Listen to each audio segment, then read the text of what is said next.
Queridos irmãos e irmãs, estamos no tempo do Advento, nos preparando para o Natal, estudando o Evangelho de São Lucas. Que a paz de Jesus e o amor de Maria estejam sempre com cada um de nós. Antes de começar, vamos pedir a orientação do Espírito Santo para que ele nos conduza nesse estudo do Evangelho de São Lucas e nos ajude a preparar nossos corações para acolher Jesus que vamos celebrar no Natal. Em nome do Pai, e do Filho, e do Espírito Santo. Amém. Inspirai, Senhor, as nossas ações e ajudai-nos a realizá-las, para que em vós comece e para vós termine tudo o que fizermos, por Cristo Senhor nosso. Amém. Vinde, Espírito Santo, enchei os corações dos vossos fiéis e acendei neles o fogo do vosso amor. Enviai o vosso Espírito, e tudo será criado, e renovareis a face da terra. Oremos. Ó Deus, que instruíste os corações dos vossos fiéis com a luz do Espírito Santo, fazei que apreciemos retamente todas as coisas, segundo o mesmo Espírito, e gozemos sempre da sua consolação, por Cristo Senhor nosso. Amém. Santa Maria, Mãe de Deus, rogai por nós. Em nome do Pai, e do Filho, e do Espírito Santo. Amém. Queridos irmãos e irmãs, reserve esse tempo para se dedicar a esse estudo e renuncie a toda distração que possa te fazer desistir de ver esse vídeo até o final. Eu peço que você curta, dê o seu like e compartilhe esse vídeo para que mais pessoas possam também conhecer essa verdade. Veja na descrição do vídeo os links do Sistema Salve Rainha de Evangelização. Eu sou Dermeval Neves, católico praticante, catequista, animador litúrgico, estudioso das Sagradas Escrituras e presto o serviço de evangelização há mais de 30 anos. Eu criei o Sistema Salve Rainha de Evangelização, hoje presente nas principais redes sociais e que conta com mais de 1 milhão de seguidores em mais de 50 países. O capítulo 6 de Lucas apresenta alguns dos ensinamentos mais profundos de Jesus. Aqui encontramos uma série de eventos que revelam o coração misericordioso do Senhor e o propósito de sua missão. Desde o questionamento sobre o sábado até a escolha dos 12 apóstolos, culminando no Sermão da Planície, esse capítulo traz orientações claras para a vida cristã. Entre os temas abordados, destacam-se o amor aos inimigos, a importância da misericórdia e o chamado para que vivamos como autênticos discípulos de Cristo. Esse capítulo nos desafia a refletir sobre como vivemos nossa fé, especialmente na relação com Deus, com os outros e com aqueles que nos fazem mal. Vamos mergulhar nessas palavras de vida eterna e permitir que elas transformem o nosso coração. Proclamação do Evangelho de Jesus Cristo segundo Lucas, capítulo 6. Em dia de sábado, Jesus atravessava umas plantações. Seus discípulos iam colhendo espigas de trigo, debulhavam-nas nas mãos e comiam. Alguns dos fariseus lhes diziam: "Por que fazeis o que não é permitido no sábado?" Jesus respondeu: "Acaso não tendes lido o que fez Davi quando teve fome, ele e os seus companheiros? Como entrou na casa de Deus e tomou os pães da proposição e deles comeu e deu de comer aos seus companheiros, se bem que só os sacerdotes era permitido comê-los?" E ajuntou: "O Filho do Homem é Senhor também do sábado." Em outro dia de sábado, Jesus entrou na sinagoga e ensinava. Achava-se ali um homem que tinha a mão direita seca. Ora, os escribas e os fariseus observavam Jesus para ver se ele curaria no dia de sábado. Eles teriam então pretexto para acusá-lo. Mas Jesus conhecia os pensamentos deles e disse ao homem que tinha a mão seca: levanta-te e põe-te em pé aqui no meio. Ele se levantou e ficou em pé. Disse-lhes Jesus: pergunto-vos se no sábado é permitido fazer o bem ou o mal, salvar a vida ou deixá-la perecer? E relanceando os olhos sobre todos, disse ao homem: estende tua mão. Ele a estendeu, e foi-lhe restabelecida a mão. Mas eles encheram-se de furor e indagavam uns aos outros o que fariam a Jesus. Naqueles dias, Jesus retirou-se a uma montanha para rezar e passou aí toda a noite orando a Deus. Ao amanhecer, chamou os seus discípulos e escolheu 12 dentre eles e chamou de apóstolos: Simão, a quem deu o sobrenome de Pedro, André, seu irmão, Tiago, João, filho, Filipe, Bartolomeu, Mateus, Tomé, Tiago, filho de Alfeu, Simão, chamado Zelador, Judas, irmão de Tiago, e Judas Iscariotes, aquele que foi o traidor. Descendo com eles, parou numa planície. Aí se achava um grande número de seus discípulos e uma grande multidão de pessoas vindas da Judéia, de Jerusalém, da região marítima, de Tiro e Sidônia, que tinham vindo para ouvi-lo e serem curados de suas enfermidades.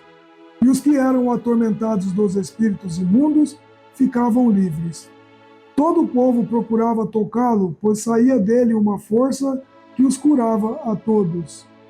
Então, ele ergueu os olhos para os seus discípulos e disse: bem-aventurados vós que sois pobres, porque vosso é o reino de Deus. Bem-aventurados vós que agora tendes fome, porque sereis fartos. Bem-aventurados vós que agora chorais, porque vos alegrareis. Bem-aventurados sereis quando os homens vos odiarem, vos expulsarem, vos ultrajarem, e quando repelirem o vosso nome como infame, por causa do Filho do Homem. Alegrai-vos naquele dia e exultai, porque grande é o vosso galardão no céu. Era assim que os pais deles tratavam os profetas. Mas ai de vós, ricos, porque tendes a vossa consolação. Ai de vós que estáis fartos, porque vireis a ter fome. Ai de vós que agora rides, porque gemereis e chorareis. Ai de vós, quando vos louvarem os homens, porque assim faziam os pais deles aos falsos profetas. Digo-vos a vós, que me ouvis: amai os vossos inimigos, fazei bem aos que vos odeiam, abençoai os que vos maldizem e orai pelos que vos injuriam. Ao que te ferir numa face, oferece-lhe também a outra, e ao que te tirar a capa, não impeças de levar também a túnica. Dá a todo o que te pedir. Ao que tomar o que é teu, não lhe o reclames. O que quereis que os homens vos façam, fazei-o também a eles. Se amais os que vos amam, que recompensa mereceis? Também os pecadores amam aqueles que os amam. E se fazeis o bem aos que vos fazem bem, que recompensa mereceis? Pois o mesmo fazem também os pecadores. Se emprestais àquele de quem esperais receber, que recompensa mereceis? Também os pecadores emprestam aos pecadores para receberem outro tanto.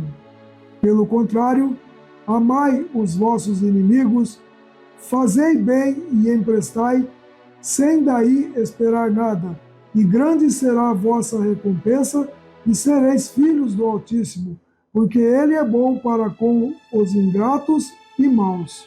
Sede misericordiosos, como também vosso Pai é misericordioso. Não julgueis e não sereis julgados. Não condeneis e não sereis condenados. Perdoai e serão perdoados. Dai e vos será dado. Será colocada em vosso regaço medida boa, cheia, recalcada e transbordante, porque com a mesma medida com que medirdes, sereis medidos vós também. Propôs-lhe também essa comparação. Por acaso um cego pode guiar um outro cego? Não cairão ambos na cova? O discípulo não é superior ao mestre, mas todo discípulo perfeito será como o seu mestre. Por que vês o argueiro no olho do teu irmão e não reparas a trave que está no teu olho? Ou como podes dizer a teu irmão: deixa-me, irmão, tirar do teu olho o argueiro, quando tu não vês a trave do teu olho? Hipócrita, tira primeiro a trave do teu olho, e depois enxergarás para tirar o argueiro do olho de teu irmão. Uma árvore boa não dá frutos maus, uma árvore má não dá frutos bons. Porquanto cada árvore se conhece pelo seu fruto. Não se colhem figos dos espinheiros, nem se apanham uvas dos abrolhos. O homem bom tira coisas boas do bom tesouro do seu coração, e o homem mau tira coisas más do seu mau tesouro, porque a boca fala do que o coração está cheio. Por que me chamais Senhor, Senhor, e não fazeis o que eu digo? Todo aquele que vem a mim, ouve as minhas palavras e as pratica, eu vos mostrarei a quem é semelhante. É semelhante ao homem que, edificando uma casa, cavou bem fundo e pôs os alicerces sobre a rocha. As águas transbordaram, precipitaram-se as torrentes contra aquela casa e não a puderam abalar, porque ela estava bem construída. Mas aquele que as ouve e não as observa é semelhante ao homem que construiu a sua casa sobre a terra movediça, sem alicerces. A torrente investiu contra ela e ela logo ruiu, e grande foi a ruína daquela casa. Palavra da salvação, glória a vós, Senhor.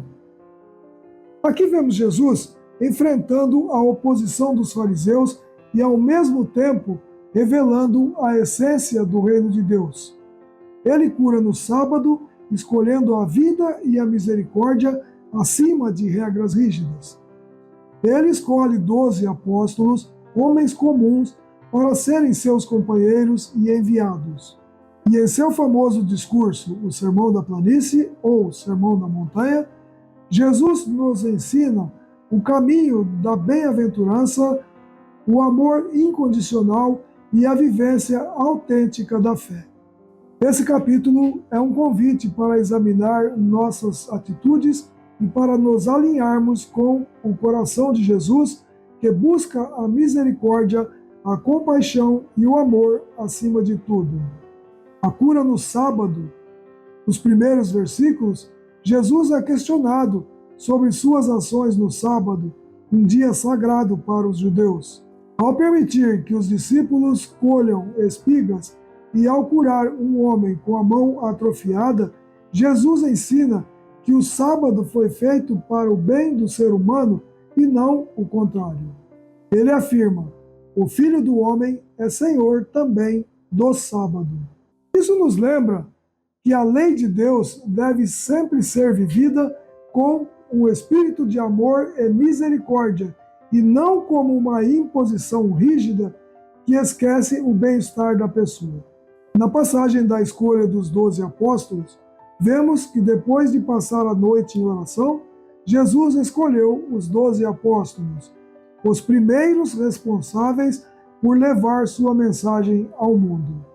Isso nos mostra a importância da oração em nossas decisões e a confiança que Deus deposita em nós, mesmo em nossa fragilidade. Esses homens eram pessoas simples, com falhas, mas foram chamados por Cristo para participar de sua missão. A parte central do capítulo é o Sermão da Planície, ou Sermão da Montanha, onde Jesus proclama as bem-aventuranças e apresenta um novo modo de viver. Ele declara: Bem-aventurados os pobres, porque vosso é o reino de Deus. Aqui, Jesus nos ensina que o verdadeiro valor não está nas riquezas ou no poder, mas na dependência de Deus e no amor ao próximo. Além disso, Jesus nos desafia a amar os inimigos, a fazer o bem aos que nos odeiam e a sermos misericordiosos como o Pai é misericordioso. Ele nos convida a abandonar o julgamento e o rancor, substituindo-os por perdão e generosidade. Esses ensinamentos são difíceis de viver, mas são o caminho para uma vida plena e em comunhão com Deus. Jesus nos ensina a fazer um exame de consciência. Nos últimos versículos, Jesus nos chama a examinar nossa própria vida antes de julgar os outros. Ele utiliza a metáfora da árvore que dá bons frutos, dizendo que cada árvore é reconhecida por seus frutos. Isso significa que nossas ações refletem o nosso coração e somos chamados a produzir frutos de amor, justiça e bondade. Diante do que vimos nesse capítulo, somos convidados a viver de maneira radical os ensinamentos de Jesus. E agora, como podemos colocar em prática o que aprendemos aqui? Primeiro, escolha a misericórdia em vez do julgamento. Assim como Jesus curou no sábado, colocando a compaixão acima das regras, também nós devemos agir com misericórdia em nossa vida. Quem ao seu redor precisa de sua compaixão e da sua misericórdia hoje? Pense nisso. Em segundo lugar, Jesus nos ensina a amar os inimigos. Este é um dos maiores desafios para um cristão, mas é também a maior expressão do amor de Deus em nós. Reze pelos que lhe fazem mal e peça a Deus a graça de perdoar e amar. Terceiro ponto a se meditar: produza bons frutos, reflita sobre suas atitudes e palavras. Elas têm ajudado as pessoas a se aproximarem de Deus? O que você pode mudar para ser uma árvore boa que dá frutos de bondade e misericórdia? Em quarto lugar, viva como bem-aventurado. Confie mais em Deus do que em bens materiais ou status. Reconheça que a verdadeira alegria está em estar com Cristo e seguir os seus caminhos. Esse evangelho é um convite para um cristianismo autêntico e desafiador. Jesus nos ensina a colocar a compaixão acima das regras, o amor sem limites e a viver de maneira coerente com nossa fé. Ele nos chama a uma vida de misericórdia, perdão e humildade, refletindo o amor de Deus em tudo o que fazemos. Que possamos responder a esse chamado, deixando que os ensinamentos de Jesus transformem o nosso coração e as nossas ações. Que o Espírito Santo nos fortaleça para viver como verdadeiros discípulos, produzindo frutos que glorifiquem a Deus e transformem o mundo. Nesse tempo do Advento, nos preparando para celebrar o nascimento de Jesus, vamos refletir sobre a mensagem. Jesus nos chama a uma vida de amor radical, compaixão e misericórdia. Hoje, peça a Deus a graça de ser um instrumento do seu amor. Perdoe quem lhe magoou, estenda a mão aos necessitados e viva como um bem-aventurado, confiando plenamente no Senhor. Que nossas vidas sejam um reflexo da misericórdia divina e que possamos ser luz no mundo. Amém? Por intercessão da Imaculada Virgem Maria, Mãe de Deus e nossa, que Deus nos abençoe, nos guarde e nos conduza à vida eterna. Em nome do Pai, e do Filho, e do Espírito Santo. Amém.